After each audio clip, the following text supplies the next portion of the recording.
Olá, bom dia, que a paz de Cristo esteja reinando em cada coração. A palavra de Deus diz em Apocalipse, no capítulo 2, a partir do versículo 8 em diante, diz assim: E ao anjo da igreja que está em Esmirna escreve: Isso diz o primeiro e o último, o que foi morto e reviveu. Eu sei as tuas obras, e a tua tribulação, e a tua pobreza, mas tu és rico, e a blasfêmia dos que dizem judeus e não são, mas são da sinagoga de Satanás. Nada tema das coisas que há de padecer.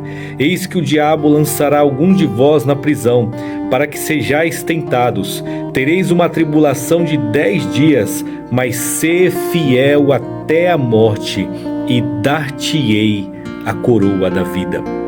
Quando o apóstolo João ele escreveu essas palavras, ele estava preso numa ilha chamada Patmos, e ele escreve por uma igreja chamada Esmirna, que estava passando tribulação, que estava passando perseguição. Muitos daqueles irmãos estavam sendo mortos por amor ao Evangelho, por amor a Cristo. Hoje nós, em nosso país, muitas vezes nós não sofremos uma perseguição por causa do Evangelho até a morte. Mas quando a palavra fala assim, seja fiel até a morte, ela está querendo dizer sobre renúncia. Renúncia ao pecado, renúncia ao ego, renúncia às nossas próprias vontades, nos submeter ao poder da palavra de Deus, nos submeter ao senhorio de Jesus Cristo. Quando nós entendemos isto, a promessa de Deus para as nossas vidas é clara: se você for fiel até a morte, eu dar-te-ei a coroa da vida.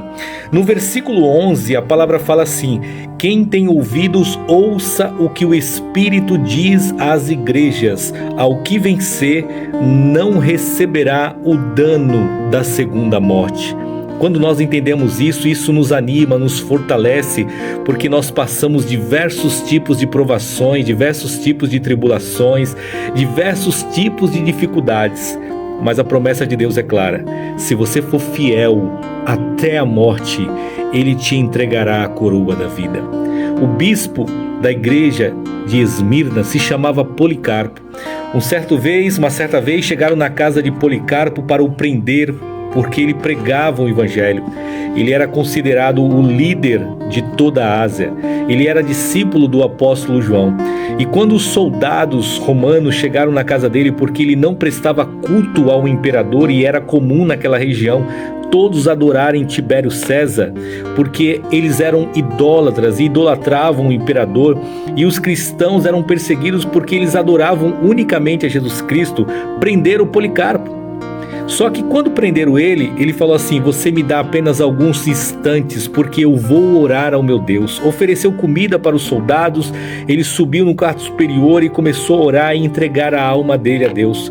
E ele desceu então e falou assim: eu estou pronto. Os soldados levaram ele, levaram por uma arena cheia de pessoas querendo morte aos cristãos. E aí prenderam Policarpo em uma estaca, e quando foi prestes a acender a fogueira, perguntaram para ele: negue a Jesus Cristo, confesse que o imperador é o teu Deus e nós iremos te libertar. E sabe qual foi a resposta de Policarpo? Há 86 anos eu sirvo a Cristo, e Ele nunca me desamparou, Ele nunca me abandonou, Ele sempre esteve do meu lado. Pode acender a fogueira, porque brevemente eu me encontrarei com Ele nas mansões celestiais. Diz que acenderam a fogueira e milagrosamente as chamas não queimavam Policarpo. E eles começaram então a glorificar a Deus, e diz que um dos soldados então pegou uma lança e enfiou em Policarpo para que ele perecesse, para que ele morresse. Mas ele foi fiel até a morte. Ele fechou os olhos nessa terra, mas abriu os olhos ao lado do seu Senhor. Que isso esteja em nosso coração. Por maior que seja a tua provação, não desista da caminhada. Siga em frente, porque a promessa de Deus é clara: aquele que vencer não receberá o dano da segunda morte. Seja fiel até a morte e dar-te-ei a coroa da vida. Que Deus te abençoe, abençoe toda a sua casa e a tua família, em nome de Jesus.